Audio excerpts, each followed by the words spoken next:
ভাই ও বোনেরা, একটু চারপাশে তাকান। এই মাঠ, এই বিল, এই শুকনো মাটি। এখানে কোনো ক্যামেরা নেই, এখানে মন্ত্রী নেই, এখানে বড় বক্তৃতা নেই, কিন্তু আছে ঘাম, আছে ক্ষুধা, আছে না বলা হাজার কান্না। কেউ দেখলো না এই বিলের খেটে খাওয়া মানুষের আর্তনাদ।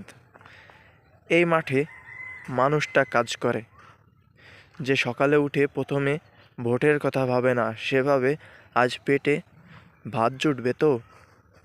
সে জানে না বাজেট কি, সে বোঝে মুদ্রা কি, কিন্তু সে ঠিকই বোঝে চাল বাড়লে ঘরে কান্না বাড়বে।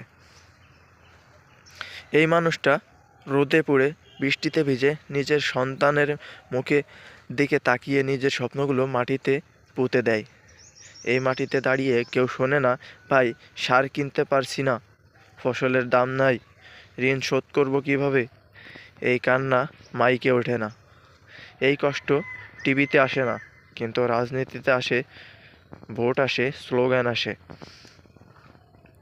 প্রশ্নটা খুবই সোজা, রাজনীতি কেন সবসময় অসহায় মানুষকে টার্গেট করে? কারণ অসহায় মানুষে প্রশ্ন করতে পারে না, কারণ তার হাতে সময় নেই, তার হাতে শক্তি নেই, তার হাতে শুধু পেটের দায়। ভোটের সময় তাকে বলা হয় তুমি আমাদের লোক, ভোটের পরে বলা হয় ধৈর্য ধরো। ধৈর্য ধরতে ধরতে তার জীবন শেষ হয়ে যায়।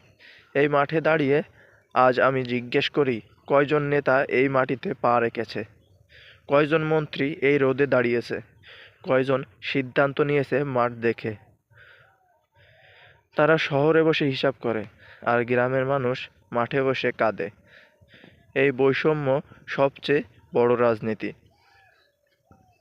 আমি আজ কাউকে গালি দিতে আসিনি, আমি আজ একটা প্রশ্ন রাখতে এসেছি। মাঠে কাজ করা মানুষ কি মানুষ না? তার ভোটের দাম কি শুধু নির্বাচনের দিন?